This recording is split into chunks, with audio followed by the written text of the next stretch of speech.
അപ്പോൾ ഇപ്പോൾ എവിടെ എത്തി നിൽക്കുന്നു? തപതിയുടെയും സംവരണൻ്റെയും വിവാഹം കഴിഞ്ഞു.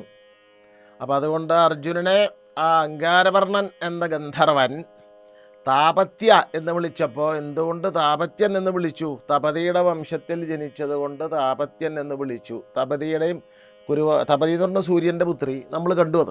അവളുടെ ഭർത്താവ് സംവരണൻ, അത് ഈ അർജുനൻ്റെ വംശത്തിലാണ്. ഈ സംവരണനും തപതിയും കൂടി അതിൽ നിന്ന് കുരു എന്ന് പറഞ്ഞൊരു പ്രജ ജനിച്ചു. ഈ കുരുവംശത്തിലാണ് അർജുനൻ്റെ ജനനം.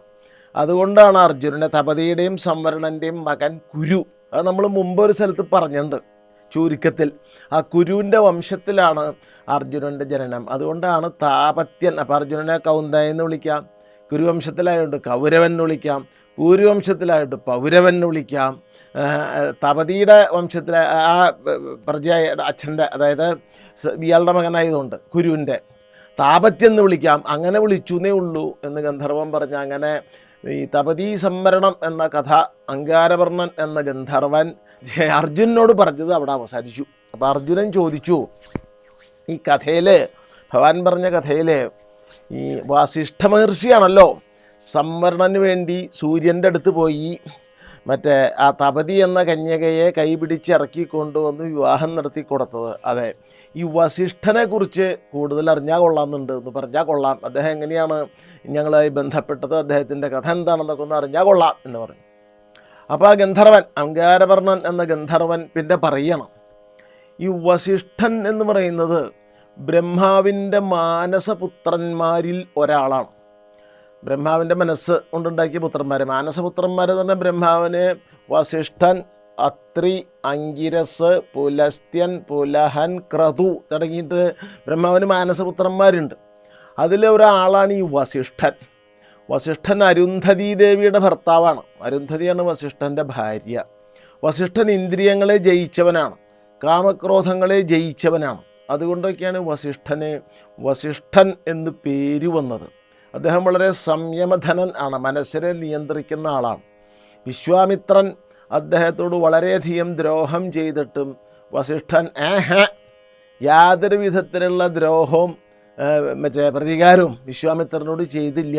അദ്ദേഹം ചെയ്ത സകല ദ്രോഹവും, വിശ്വാമിത്രൻ ചെയ്ത സകല ദ്രോഹവും ആര് സഹിച്ചു? വസിഷ്ഠൻ സഹിച്ചു. അത് അദ്ദേഹത്തിൻ്റെ ആത്മബലം കൊണ്ടും തപശക്തി കൊണ്ടാണ് അദ്ദേഹം അത് ചെയ്തത്. അപ്പോൾ വസിഷ്ഠനെ വിശ്വാമിത്രൻ ദ്രോഹിച്ചിട്ടുണ്ട്. അപ്പോൾ അവർ തമ്മിൽ എന്തെങ്കിലും കലഹം അല്ലെങ്കിൽ വഴക്ക് എന്തെങ്കിലും ഉണ്ടായിട്ടുണ്ടല്ലോ. വിശ്വാമിത്ര വസിഷ്ഠ കലഹം ഉണ്ടായിട്ടുണ്ട്. അത് അങ്ങയോട് അത് എനിക്കൊന്ന് കേട്ടാൽ കൊള്ളാം എന്ന് അർജുനൻ ഗന്ധർവനോട് പറഞ്ഞു. അങ്കാരവർണ്ണൻ എന്ന ഗന്ധർവനാണ് ഇപ്പോൾ കഥ പറയണത്. അത് നമുക്ക് ഓർമ്മയുണ്ടാവണം. അങ്കാരവർണ്ണൻ എന്ന ഗന്ധർവൻ ഞാൻ പറയാം എന്ന് പറഞ്ഞു. ഈ വിശ്വാമിത്രൻ എന്ന് പറയുന്നത് കന്യാകുബ്ജം എന്ന ദേശത്ത് കുശികൻ എന്നൊരു രാജാവുണ്ടായിരുന്നു. കുശികൻ, കന്യാകുബ്ജം. അദ്ദേഹത്തിൻ്റെ മകൻ ഗാധി. ആ ഗാധിയുടെ മകനാണ് വിശ്വാമിത്രൻ. വിശ്വാമിത്രൻ കന്യാകുബ്ജ ദേശത്തെ രാജാവാണ്. അപ്പോൾ കുശികൻ വിശ്വാമിത്രൻ്റെ മുത്തച്ഛൻ, ഗാധി വിശ്വാമിത്രൻ്റെ അച്ഛൻ, വിശ്വാമിത്രൻ, ഇങ്ങനെയാണ് 3 തലമുറ. അപ്പോൾ ഈ വിശ്വാമിത്രൻ ഒരിക്കൽ നായാട്ടിന് പോയി, സൈന്യങ്ങളോടുകൂടി നായാട്ടിന് പോയി. അങ്ങനെ നടന്ന് അദ്ദേഹം വസിഷ്ഠൻ്റെ ആശ്രമത്തിൽ ചെന്ന് കയറി. അപ്പോൾ വസിഷ്ഠൻ്റെ ആശ്രമത്തിൽ ചെന്ന് കയറിയപ്പോൾ വലിയ സ്വീകരണമൊക്കെ കൊടുത്തു. വിശ്വാമിത്രനും അദ്ദേഹത്തിൻ്റെ അകമ്പടിക്കാരുണ്ടാവല്ലോ, നായാട്ടിന് പോകുമ്പോൾ എന്തായാലും അകമ്പടിക്കാരുണ്ടാവും. ഈ അകമ്പടിക്കാർക്കും കൂടി ഗംഭീര സദ്യ. അപ്പോൾ വസിഷ്ഠൻ്റെ ആശ്രമത്തിൽ നന്ദിനി എന്ന് പറഞ്ഞിട്ടൊരു പശുവുണ്ട്. അപ്പോൾ ഈ നന്ദിനി എന്ന് പറയുന്ന പശുവിനെ വെച്ചിട്ടാണ് വസിഷ്ഠൻ, ഇത് മുമ്പ് നമ്മൾ ഈ കഥ കണ്ടിട്ടുണ്ട്, അത് പറയാം. നന്ദിനി എന്ന പശുവിൻ്റെ സഹായത്തോടുകൂടി അത് വിചാരിച്ചതൊക്കെ കൊടുക്കുന്നതാണ്. ആഗ്രഹിച്ചതൊക്കെ നമുക്ക് ആ പശുവിൽ നിന്ന് കറന്നെടുക്കാത്രേ നന്ദിനി എന്ന പശു. ഈ പശുവിനെ മോഷ്ടിച്ചു കൊണ്ടുപോയത് കൊണ്ടാണ്, വസിഷ്ഠൻ്റെ ആശ്രമത്തിൽ നിന്നും കൊണ്ടുപോയത് കൊണ്ടാണ് അഷ്ടവസുക്കൾക്ക് ഭൂമിയിൽ വീണ്ടും ജനിക്കേണ്ടി വന്നത്, ഗംഗാദേവിയുടെയും ശന്തനുവിൻ്റെയും മക്കളായിട്ട്. ആ വസിഷ്ഠൻ്റെ പശുവായ നന്ദിനിയെ മോഷ്ടിക്കാൻ ലീഡർഷിപ്പ് എടുത്തതുകൊണ്ടാണ് ദ്യോവിന്, ഭാര്യയുടെ വാക്ക് കേട്ട് ദ്യോവ് എന്ന വസുക്കളിൽ ഒരാളായ, അഷ്ടവസുക്കളിൽ ഒരാളായ ദ്യോവ് ലീഡർഷിപ്പ് എടുത്തതുകൊണ്ടാണ് എന്ത് വന്നേ, ആ ദ്യോവിന് ഭൂമിയിൽ ദീർഘകാലം ജീവിക്കാൻ വസിഷ്ഠൻ്റെ ശാപം കൊണ്ട്, അയാളാണല്ലോ ലീഡർഷിപ്പ് എടുത്തത്. അതാണ് ഭീഷ്മൻ. അത് വേറെ കഥയാണ്. ഇപ്പോൾ ഈ വസിഷ്ഠൻ്റെ ആശ്രമത്തിൽ വിശ്വാമിത്രൻ വന്നു. ഈ നന്ദിനി പശുവിൻ്റെ പ്രഭാവത്താൽ വിശ്വാമിത്രൻ്റെ എല്ലാ സൈന്യങ്ങൾക്കും പൊട്ടിച്ച സദ്യ, അതെ, നാലും കുട്ടിയൊന്നുമില്ല, അതിഗംഭീര സദ്യ അങ്ങോട്ട് വസിഷ്ഠൻ കൊടുത്തു. അപ്പോൾ വിശ്വാമിത്രൻ്റെ ഓണമൊക്കെ കഴിഞ്ഞ് ഇങ്ങനെ വിശ്രമിക്കുമ്പോൾ വിശ്വാമിത്രൻ പശുവിനെ ഇങ്ങനെ നോക്കി. നല്ല പശു, വാല്, കാല്, കഴുത്ത്, നല്ല സുന്ദരി പശു. അല്ലേ വസിഷ്ഠൻ, അങ്ങൊരു കാര്യം ചെയ്യണം. ഞാൻ അങ്ങേക്ക് അളവറ്റ ധനം തരാം, എത്ര എണ്ണം വേണമെങ്കിൽ പശുക്കളെ തരാം. എൻ്റെ രാജ്യം മുഴുവനും അങ്ങേക്ക് അധീനമാണ്. അങ്ങനെ ഒറ്റ കാര്യം ചെയ്താൽ മതി. അതെന്താ? ഈ പശുവിനെ എനിക്ക് തരാം. ഈ നന്ദിനി പശുവിനെ എനിക്ക് തന്നാൽ എൻ്റെ രാജ്യമൊക്കെ അങ്ങേക്ക് തരാം. വിശ്വാമിത്ര, നടപ്പില്ല.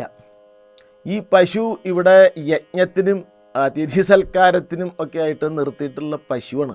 ഈ പശുവിനെ അങ്ങേക്ക് തരാൻ പറ്റില്ല. അങ്ങനെയാ? അപ്പം വിശ്വാമിത്രൻ പറഞ്ഞു, ഞാൻ ക്ഷത്രിയനാണ്, എൻ്റെ പൗരുഷം അങ്ങേക്ക് ഞാൻ കാണേണ്ടി വരും, അങ്ങേക്ക് ഞാൻ കാണിച്ചു തരാം. 10,000 പശുക്കളെ ഞാൻ തരും, മര്യാദയ്ക്ക് ആ പശുവിനെ ഇങ്ങോട്ട് വിട്ടു തരാൻ പറഞ്ഞില്ലെങ്കിൽ വസിഷ്ഠൻ വിവരം അറിയുമെന്ന് പറഞ്ഞു. പശുവിനെ തരില്ല എന്നാൽ നമുക്ക് കാണാമെന്ന് പറഞ്ഞ് വിശ്വാമിത്രൻ ബലമായിട്ട് ചമ്മട്ടി എടുത്ത് വിശ്വാമിത്രനും സൈന്യങ്ങളും കൂടി ഈ നന്ദിനി പശുവിനെ തല്ലാൻ തുടങ്ങി. തല്ലിയപ്പോൾ പശു അംബാ എന്ന് ശബ്ദം ഉണ്ടാക്കി വസിഷ്ഠൻ്റെ ആശ്രമത്തിൻ്റെ ചുറ്റും കിടന്ന് ഇങ്ങനെ ഓടാൻ തുടങ്ങിയപ്പോൾ ഈ സൈന്യങ്ങളും വിശ്വാമിത്രനും പിന്നാലെ പോയി ചമ്മട്ടി കൊണ്ട് പശുവിനെ നല്ല പൊശക്ക്, അതെ, അസല് പൊശക്ക് അങ്ങോട്ട് പൊശക്കി പശു എന്ന് വിളിക്കാൻ തുടങ്ങി. എന്താ ഈ കാണിക്കണേ?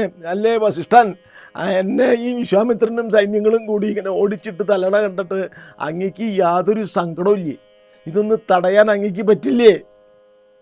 അപ്പോൾ വസിഷ്ഠൻ പറഞ്ഞു, എന്താ ചെയ്യുക നന്ദിനി, ഞാൻ ബ്രാഹ്മണനാണ്, വിശ്വാമിത്രൻ ക്ഷത്രിയനാണ്. ക്ഷത്രിയന് പ്രതാപമാണ് ബലം, ബ്രാഹ്മണന് ക്ഷമയാണ് ബലം. അതുകൊണ്ട് തൽക്കാലം വസിഷ്ഠൻ ഭഗവതിയെ ആക്രമിക്കുന്നത് കണ്ടു നിൽക്കാനേ എനിക്ക് പറ്റുള്ളൂ. വിശ്വാമിത്രനോട് പ്രതിക്രിയ ചെയ്യാൻ ഒരു ബ്രാഹ്മണനായ എനിക്ക് പറ്റില്ല എന്ന് പറഞ്ഞു. അങ്ങനെയാ?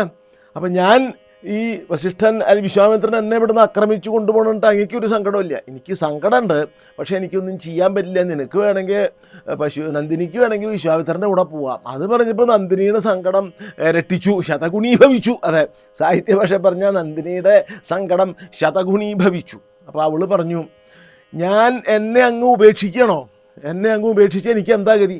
ഞാൻ നിന്നെ ഉപേക്ഷിക്കുന്നില്ല. അങ്ങ് എന്നെ ഉപേക്ഷിക്കണില്ലെങ്കിൽ അതിപ്പോൾ പറയണം. ഞാൻ നിന്നെ ഉപേക്ഷിക്കുന്നില്ല. നിനക്ക് സാധിക്കുമെങ്കിൽ, വിശ്വാമിത്രൻ നിന്നെ അപഹരിച്ചു കൊണ്ടുപോകുന്നത് നിനക്ക് തടയാൻ സാധിക്കുമെങ്കിൽ നീ തടഞ്ഞ് ഇവിടെ നിന്നോ, നിൻ്റെ കുട്ടിയെ വിശ്വാമിത്രൻ പിടിച്ചു കൊണ്ടുപോകണു എന്ന് പറഞ്ഞു. അവിടെ നിൽക്കൂ എന്ന്, നിനക്ക് സാധിക്കുമെങ്കിൽ അവിടെ നിൽക്കൂ, ഞാനൊന്നും ചെയ്യില്ല എന്നേ ഉള്ളൂ എന്ന് വസിഷ്ഠൻ പറഞ്ഞ നിമിഷം നന്ദിനി ഭയങ്കരമായിട്ട് കോപിച്ചിട്ട് അവളുടെ സർവ്വശരീരങ്ങളിൽ നിന്നും ഓരോരോ സൈന്യങ്ങൾ ഇങ്ങനെ പുറപ്പെടാൻ തുടങ്ങി. അപ്പോൾ വിശ്വാമിത്രൻ കുട്ടിയെ ബലമായിട്ട് പിടിച്ചു കൊണ്ടുപോകണം. അങ്ങനെ ഈ നന്ദിനിയുടെ ശരീരത്തിൽ നിന്ന്, വാലിൽ നിന്ന് നന്ദിനി പല്ലവന്മാരെ സൃഷ്ടിച്ചു.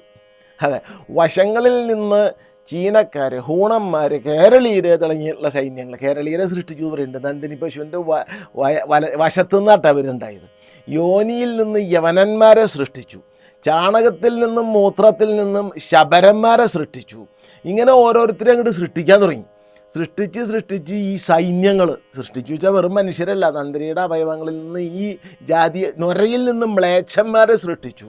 അതെ, സ്ഥലങ്ങളിൽ നിന്ന് ശബരദ്രാവിഡന്മാരെ സൃഷ്ടിച്ചു. പല ആളുകളും സൈന്യങ്ങൾ മുഴുവൻ. ഈ സൈന്യങ്ങൾ മുഴുവൻ ചെന്നിട്ട് വിശ്വാമിത്രൻ്റെ സൈന്യങ്ങളെ ആക്രമിച്ചു, ഓടിച്ചു. ഇവരെ വരവ് കണ്ടപ്പോൾ തന്നെ വിശ്വാമിത്രൻ്റെ സൈന്യങ്ങൾ പേടിച്ചു തുടങ്ങി. പക്ഷേ വിശ്വാമിത്രൻ്റെ സൈന്യങ്ങളെ കൊന്നില്ല, അവർ ഹിംസിച്ചില്ല, ഭയപ്പെടുത്തി ഓടിച്ചു വിടുക മാത്രം ചെയ്തു. അങ്ങനെ ഓടിച്ചു വിട്ടതിന് ശേഷം വിശ്വാമിത്രന് അമ്പെ പരാജയമായി. അപ്പം നന്ദിനിയോട് അവിടെ നിൽക്കാൻ വസിഷ്ഠ അനുവാദം കൊടുത്തപ്പോൾ നന്ദിനി പിന്നെ ഇത് മുഴുവൻ ചെയ്തു. വിശ്വാമിത്രൻ അമ്പെ പരാജിതനായിട്ട് എന്തുണ്ടായി കാണാം.